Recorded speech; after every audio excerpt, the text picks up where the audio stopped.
विष्णुपुर नामक एक गांव में वीरेश और गृहन नामक दो अच्छे दोस्त अपने परिवार के साथ रहते थे। दोनों बचपन से बहुत अच्छे दोस्त होने के नाते उनके दोस्ती के भरोसे पे एक लस्सी का व्यापार शुरू करके उसे चलाते हैं। हर रोज वीरेश और गृहन दोनों साथ में उनके लस्सी के दुकान को जाते थे और आते ही दुकान को साफ करके भगवान की पूजा करके लस्सी बनाना शुरू कर देते थे। इनके लस्सी के तैयारी के लिए हर रोज शाम को लीलावती नामक एक बूढ़ी औरत इन्हें दही देने दुकान आया करती थी।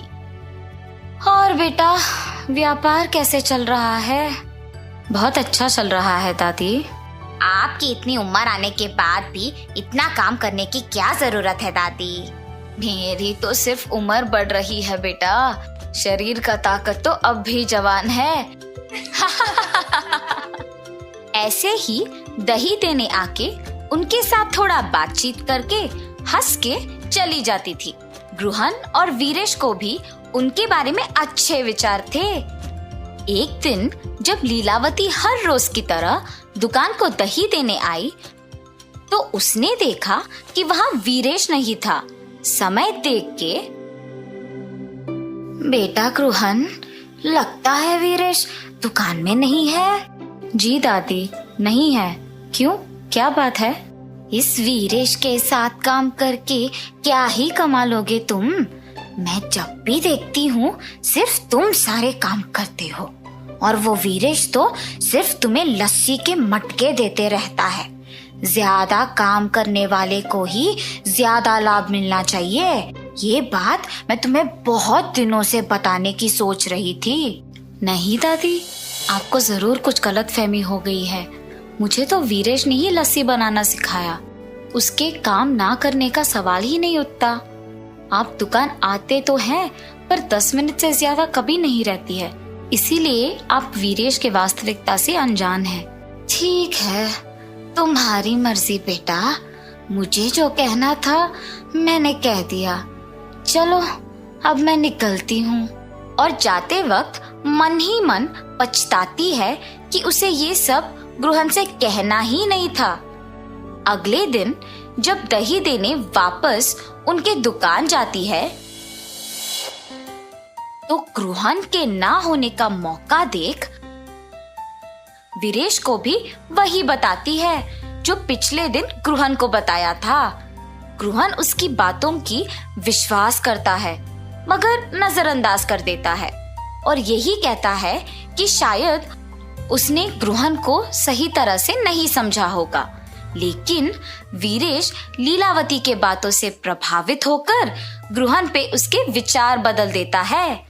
अब ये दोनों तो अलग दुकान खोलेंगे और मुझे ज्यादा दही बेचने को मिलेगा। वीरेश लीलावती के कहे बातों को जाके अपनी पत्नी को बताता है। आप कुछ मत सोचिए, मेरी बात सुनकर एक और लस्सी का दुकान खोल दीजिए बस। पर गृहन को क्या बोलूं?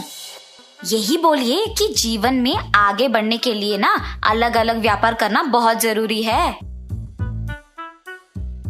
पत्नी के प्रेरित करने पर वीरेश गृहन को एक नई लस्सी की दुकान खोलने की बात कह देता है और निवेश के पैसे गृहन से वापस ले लेता है। वीरेश के काम में और निर्णय में रुकावट ना बने इसीलिए गृहन उसे कुछ नहीं कह पाता और वीरेश के दूर होने पर बहुत दुख होता है। गृहन को दुखी होते देख उसकी पत्नी, आपको ऐसे दुखी देख मुझे अच्छा नहीं लग रहा है जी। आपको अपने मन को ये कह के संभालना होगा कि वीरेश जी की स्थितियों ने शायद उन्हें ऐसे करने पर मजबूर किया होगा। वही तो मुझसे नहीं हो पा रहा। और ऐसे अशांत मन से आप क्या ही व्यापार चलाएंगे? ठीक है, एक काम कीजिए। हमारे गांव में मेरे चाचा राधे नामक एक लस्सी दुकान चलाते हैं जो बहुत ही प्रसिद्ध है। वहाँ बहुत प्रकार के लस्सी बनते हैं। वहाँ जाके आप भी अलग प्रकार के लस्सी बनाना सीखिए। आपका ध्यान इस बात से हटेगा और व्यापार में भी वृद्धि होगा। सही बात है, वही करूँगा। ऐसे गृहन 6 गांव बाद वाले भीष्मा नगर में अपने रिश्तेदार के घर जाता है। अरे बेटा गृहान, कैसे हो तुम? तुम्हारी पत्नी कैसी है और तुम्हारा व्यापार कैसे चल रहा है? सब कुछ ठीक है मामा जी। आपके दुकान के अलग प्रकार के लस्सी आसपास के सारे गांव में बहुत प्रसिद्ध है, इसीलिए मैं भी उसे स्वाद करने आया। हाँ, 12 प्रकार के लस्सी है, तुम्हें जो चाहिए वो पी लो बेटा। चलो चलो जाएंगे। और चाचा जी गृहन को उनके लस्सी का दुकान लेके जाते हैं। वहां पे लोगों की भीड़ लगी होती है। टिकट खरीद के लाइन में खड़ा होके इंतजार करने के बाद उन्हें लस्सी मिलती थी। ये सब गृहान को बहुत नया और अलग लगता है। और दुकान के अंदर जाने के बाद वहां पे अलग तरह के लस्सी बनते हुए और बनाने का तरीका देख गृहान भी वहां के कार्मिक के साथ लस्सी मिलाता है। और ऐसे ही जितने भी दिन उस गांव में रहता है, गृहान अलग प्रकार के लस्सी बनाना सीख लेता है। वापस गांव आने के बाद गृहान उसके दुकान में अलग तरह के लस्सी बनाना शुरू कर देता है।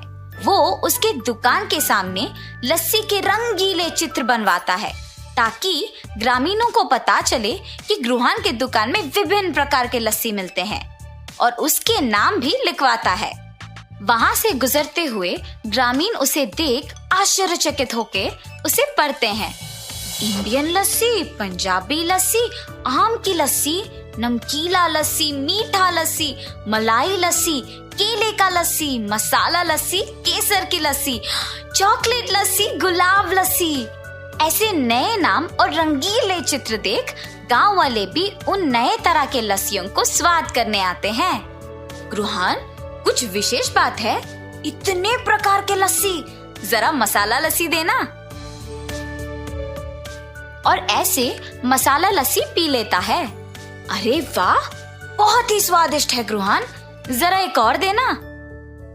ऐसे बहुत लोग गृहान के दुकान पे उपलब्ध उन लस्सियों के प्रशंसक बन जाते हैं और गृहान को अच्छा आमदनी भी मिलता है। गांव में लस्सी वाला तो सिर्फ गृहान को ही मानते थे, मगर दूसरी तरफ वीरेश के द्वारा निर्मित लस्सी का दुकान गृहान के अलग तरह के लस्सियों की तुलना में फीकी पड़ गई थी और उसे कोई आमदनी नहीं मिल रहा था। और ऐसे वीरेश को अपने गलती का एहसास होता है और वो वापस गृहान को जाके पूछता है, क्या हम वापस साथ में व्यापार कर सकते हैं? और गृहान बिना कुछ सोचे पूछे खुशी खुशी हाँ कर देता है। उसी समय लीलावती वहाँ दही देने आती है। ये क्या है गृहान, तुम्हारे दुकान में वीरेश है? जिस व्यापार के लिए तुम्हें छोड़ दिया था, इसे तो वहाँ होना चाहिए ना। ये दुकान सिर्फ मेरा नहीं बल्कि वीरेश का भी है। तुम्हारे बातों से प्रभावित होके मैंने अपने बचपन के दोस्त को दुख पहुंचाया। अगर अगली बार मुझे पता लगा कि तुम ऐसे काम कर रही हो तो तुम्हारी उम्र की भी इज्जत नहीं करूंगा। वीरेश के बातें सुन के लीलावती डर के मारे वहां से चली जाती है और गृहान वीरेश की बातों पे हंसता है। ऐसे वो बिछड़े हुए दोस्त वापस मिल जाते हैं और खुशी से अपना व्यापार चलाते हैं। इस कहानी का नैतिक क्या है बच्चों? दोस्ती में ये जरूरी नहीं होता है कि कितने साल से एक दूसरे को जानते हैं, मगर ये जरूरी होता है कि कितनी गहराई से एक दूसरे को पहचानते हैं और भरोसा करते हैं।